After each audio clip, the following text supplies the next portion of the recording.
My name is Kevin. I'm here with Emily. We are with the Houston Asian American Archive, and we will be talking today with Superintendent Mike Miles.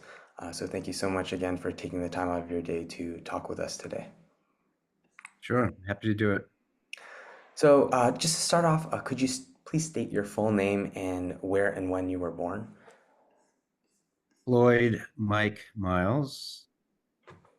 I was born on the 8th of September, 1956 in Panama Canal Zone.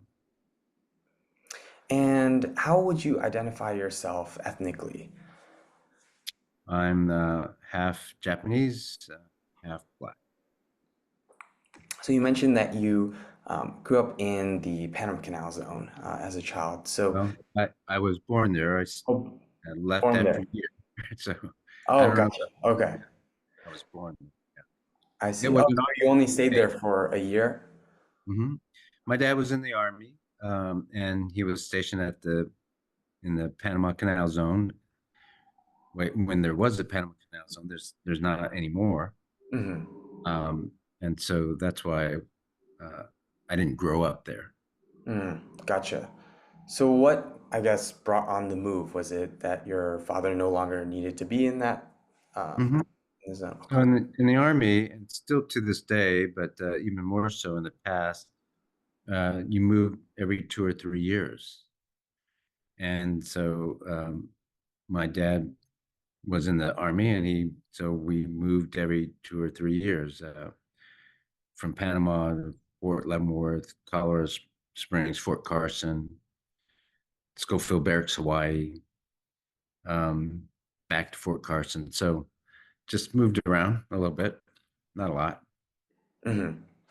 So how were your experiences growing up in those different areas? Colorado Springs, Fort Leavenworth, even Hawaii. Like, do you consider one specific locale most home, or which place did you like the most or Yeah, associate most with home? as a kid, we stayed on Army bases, so it was pretty much the same on an Army base. The school system was on the Army base. Um, the PX, the the general store was on the Army. So it's very very similar no matter where you are. But we spent most of the time. My dad had several tours, three tours in Colorado Springs, Fort Carson, Colorado, which is very close to Colorado Springs. So that's why, if any place is home, it's Colorado.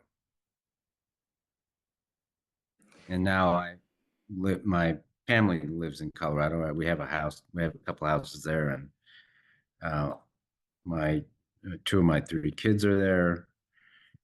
So yeah, Colorado's home. Gotcha. And how would you describe the household that you had, growing up in different areas? Um, Well, I'm one of eight kids, and my mom uh, had enough work to do raising eight kids, so she didn't work outside the home. My dad was what is called a non-commissioned officer, a sergeant in the army. We had some challenges with eight kids, and my dad going off to Vietnam or Korea, and so I would describe that we were poor when I was little. He started to make a slightly better salary um, when we were in my high school years, but still low income. and are you still close with your siblings to this day? Yeah, for the most part, yes. We get along fairly well, and my parents have passed away now, but so there's only us. Hmm. Hmm. And are your siblings also, are they in Texas, or are they kind of all over the place now? Almost almost everybody's in Colorado. There are three boys counting me. Hmm. We're the three not in Colorado. All five of my sisters are in Colorado. Gotcha. And, you know, on the topic of your childhood, do you have any favorite childhood memories surrounding, you know, your siblings, your household, or just in general? Yeah, I don't know if I have a favorite one. I mean, school was the center of life. A lot of my more specific memories were um, the challenges we had when we were really poor. My dad was in Vietnam, and at the time he was an alcoholic, and so drank a lot of the money away and gambled a lot of money away. And we didn't have a lot of money to begin with. Um, so I just remember my mom trying to make sure that the kids did their homework, got us up, got us to school. No matter what was going on, we always went to school. And so school was a sanctuary. I had good memories of my time in school.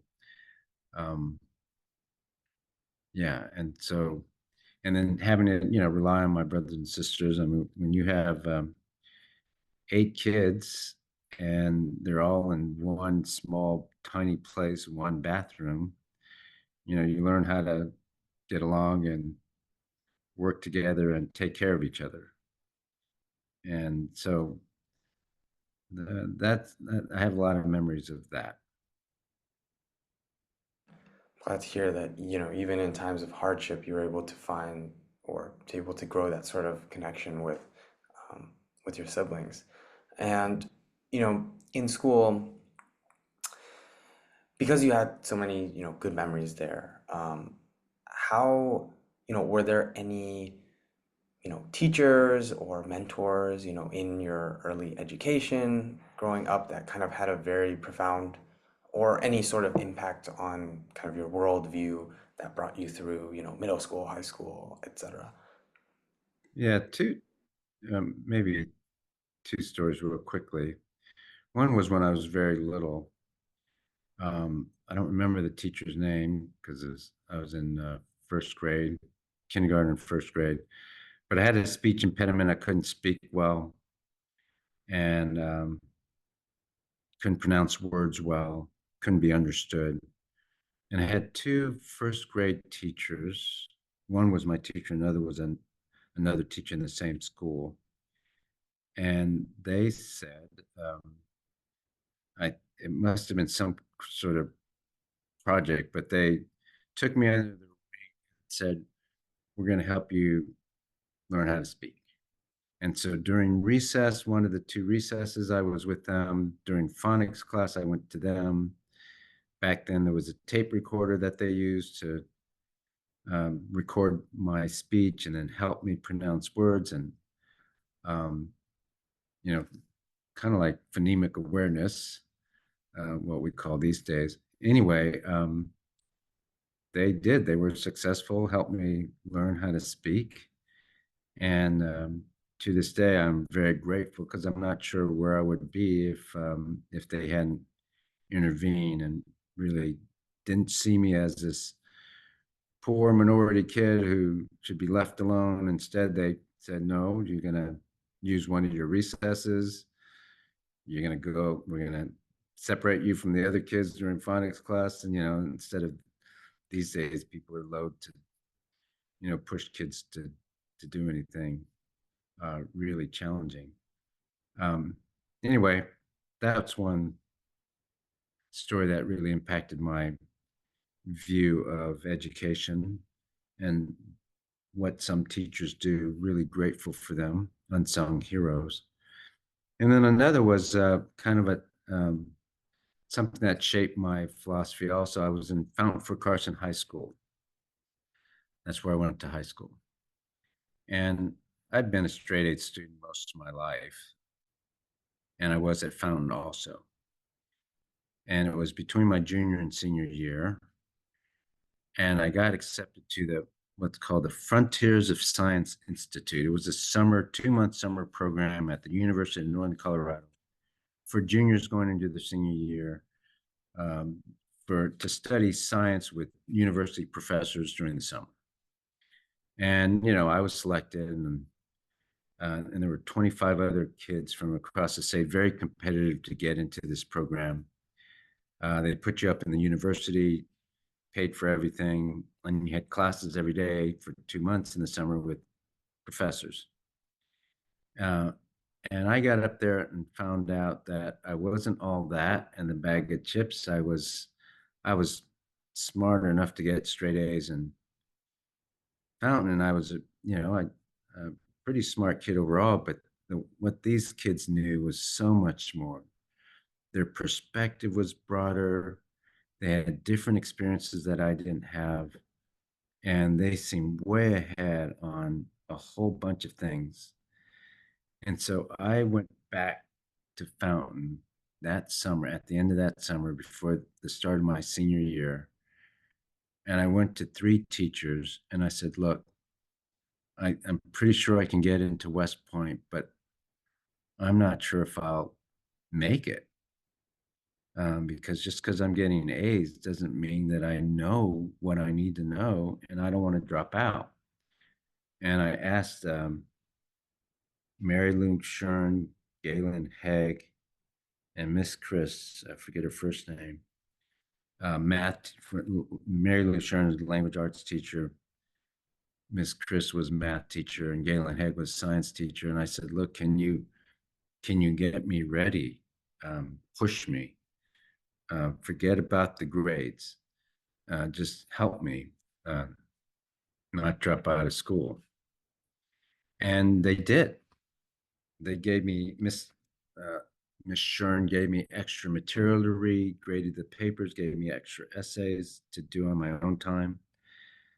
Galen Hegg taught me the Vernier square and the slide rule, um, which back in the day was the calculator. But none of the other kids got that treatment and taught me other things in science, pushed me in science, taught me dimensional analysis that the other kids weren't getting. Miss Chris pushed me in math to try to give me some pre-calculus work. None of the other kids were getting that. Um, and so they really helped. And what and and I did well at West Point. I did get into West Point and graduated eighth in my class.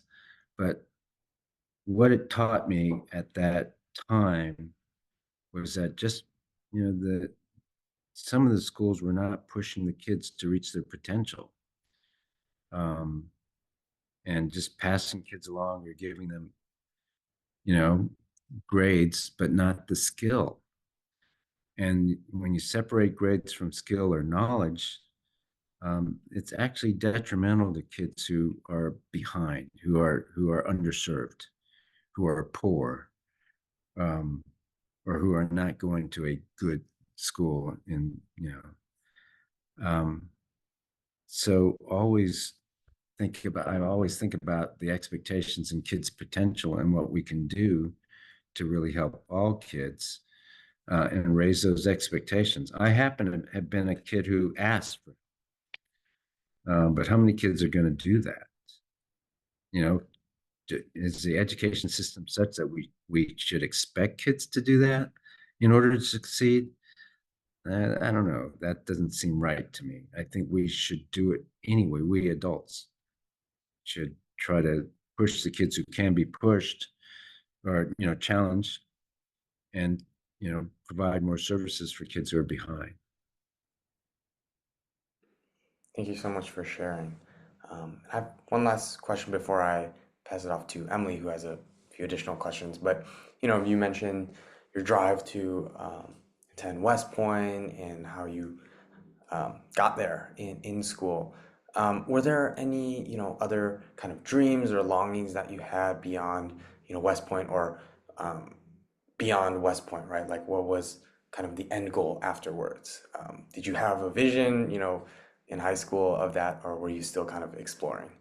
No, I wanted to go to West Point and be an Army officer since the time I was in second grade. That's not so unusual since I was on an Army base and around soldiers all the time. I mean, I grew up on Army bases. My dad was in the service. So, yeah, I just wanted to go to West Point and be an officer in the Army. Since second grade, I didn't even think about anything else.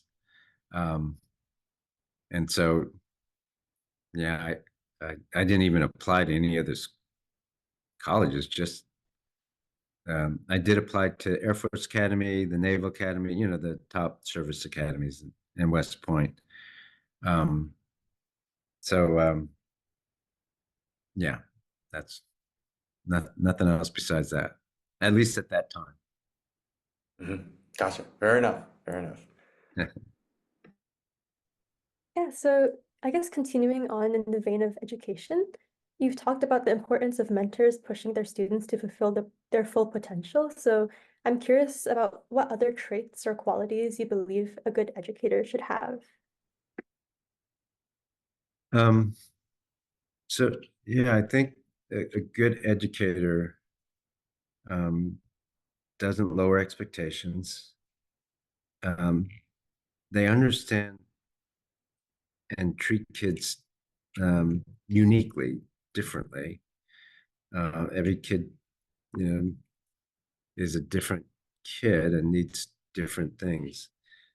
Um, just like, I needed a different education than what the other kids were getting.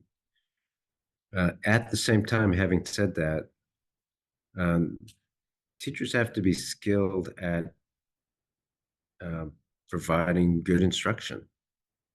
It's not enough to like the kids. It's not enough to treat them nice. It's not enough to hear them and be their friend, or not be their friend, but befriend them in a way that you know that they can relate to.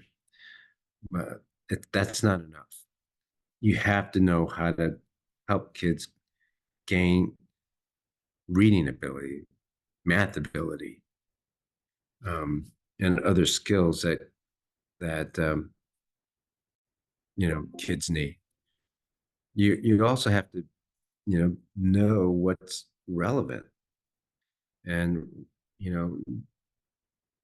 what kids need in the modern world. Look, just like Galen Haig taught me the slide rule. Again, this I'm so you may not even know what a slide rule is, but before handheld calculators was a slide rule, an instrument that engineers and mathematicians used for 400 years before it left the stage.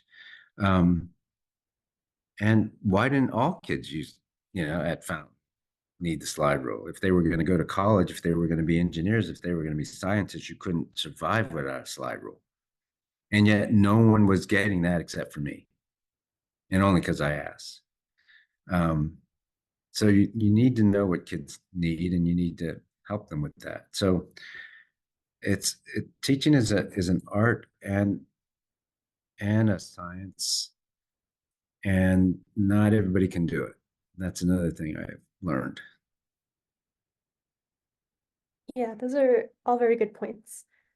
I definitely agree tailoring education and also focusing on tangible like improvements in skill are both very important. I guess transitioning to current day, could you walk us through a typical day in your life as the HISD superintendent? Well, yes, I can. It's not too typical, but the format's kind of the same. So I get up at 4:30, and then I, get get ready to work out. Doesn't take long. I get up and I work out. Work out for about an hour. I do cardio and weights, um, and then I get to work somewhere between 6:30 and 6:45, almost daily. Um, and then I have some meetings. Then I uh, often go to a school, do a visit of a school or two, come back and have more meetings, and have different uh, areas, meet with different departments, different people about the work of the district. Um, Often I'll have a meeting with the community. I'll go to some sort of event with community members, um, or you know talk on Zoom to people who are not in the system, kind of like meeting with you guys. um, or news media. And then I'm done around 5 o'clock with the main work, somewhere between 4 and 5. I'll usually go home around 5 o'clock and then do a couple more hours of work. Um, and then somewhere around 7:30 or 8, I stop. Nice. Definitely a very long day, but it seems like there's a lot packed into there. Yeah, it's usually nonstop meetings and uh, coordination. I see. So you mentioned that you visit schools pretty much daily. So Not daily, 3 or 4 times a week, or three or uh, four schools a week. I see. So when you visit schools, do you interact with students every time, or are those mostly faculty meetings? But then, yeah, my routine when I go to school is to talk to the principal, and then we would look at instruction. And we go in the classroom, we look at what's going on. I'll talk to some kids in the classroom. Most of the time, though, I try not to interrupt too much. And what I'll do is we have this what we call a team center where kids go to work after the direct instruction, and I'll talk to kids in the team center. Um, and I go out in the hall once we visit a classroom, and I'll ask the principal, what sort of feedback would you give the teacher? And then we talk about instruction, how to improve it, and I'm giving tips to the principal or the executive director who's there. I see, that makes sense. So do you have any favorite memories interacting with kids in the team center activities? I don't have any specific ones. I try to. Um, kids are kids are always honest, so I love that I can ask them and they'll tell me the truth about what they like. And almost always when they're in the team center, I ask them, do you like to work here or would you rather work in the classroom? And almost always they say they want to work in the team center. They like that differentiation. And most of the kids are doing well. I know you hear other things out there, but when I talk to kids, and I've been in over 100 schools this year already, um, and so when I talk to kids, uh, they're feeling pretty good about their education.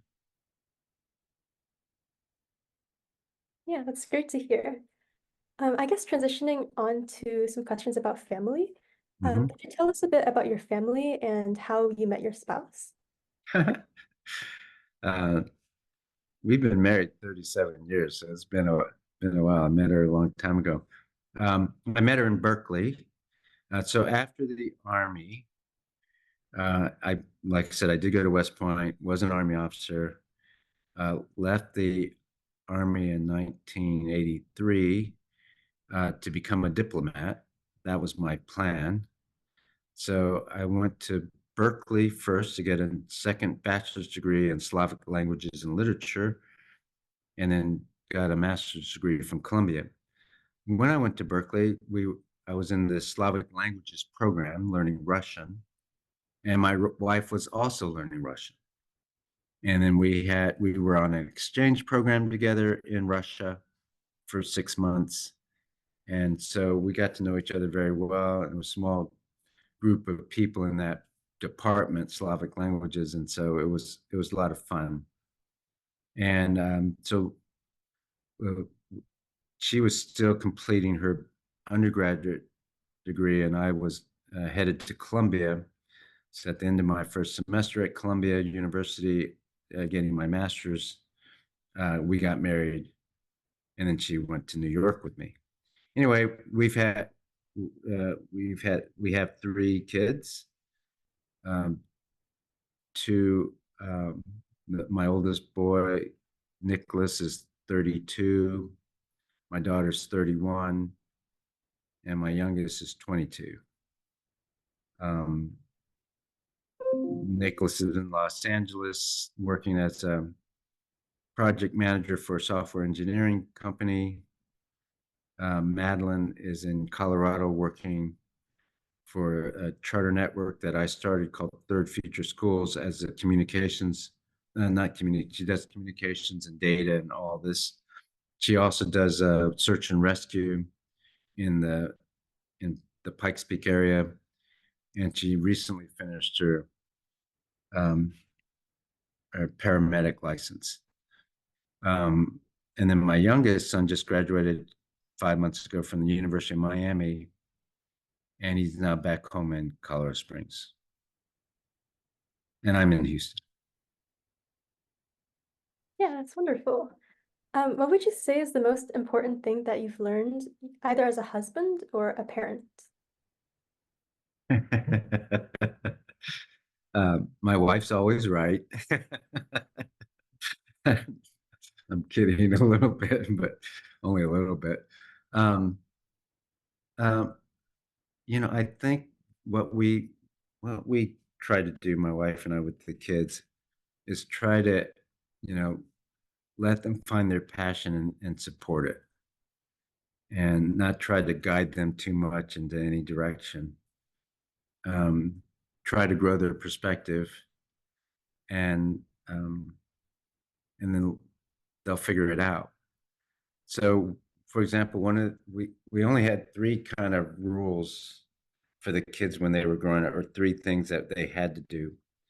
One is they had to be in a team sport since they were little. So we loved the YMCA sports, soccer, swimming, any number of things that we supported. That's number one. Number two, they had to play an instrument. So they got to pick the instrument, and we paid for lessons or whatever we had to do, because we're not rich, but I had means. So Madeline chose the violin, Nick chose the saxophone, and Anthony chose the piano. So they all learned how to play. And then Madeline switched from violin to flute when she got to high school. And then the third thing was learn philosophy. So at least a little bit about philosophy. They don't have to be a major in it, although Anthony has a minor in philosophy. So that's it, those three things. And then everything else, we just let them choose a field or interest that they really liked. Yeah, that sounds like a great rule to implement, a set of rules. So we're kind of coming up on the time limit, but I have one last question. So if your children or even grandchildren were to watch this interview far into the future, what is a message that you would want them to know? I guess, we're at a point now in our society where it seems like we've lost the sense of common good. And I tell my kids, and I hope my grandkids, if I ever have them someday, will remember this point in time, and hopefully we will, as a country, return to this notion that it's not all about tribe, and it's not all about individualism. That making care that, and making sure that you individual are taken care of. It's about a common good. And I'm a professional public servant, and I don't expect my kids or grandkids to be public servants, but I hope that they will at least spend a little bit of their time in their life thinking about other people, and thinking about what used to be pretty common, the common good. Our language was around the common good. Ask not what your country can do for you, ask what you can do for your country. It was about reaching the mountaintop together as a people,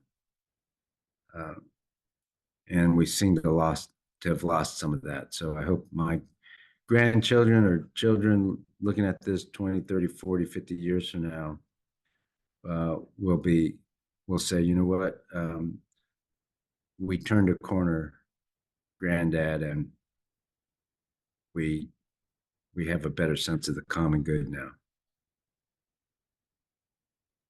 It's a very powerful message. Thank you so much for sharing. Sure. Is there anything else you would like to add that we haven't covered yet in this interview? No, we covered a lot of ground. Thanks for the questions. I appreciate it. Of course, thank you so much for giving us your time today and sharing all of your perspectives. Okay. Thank you, everybody.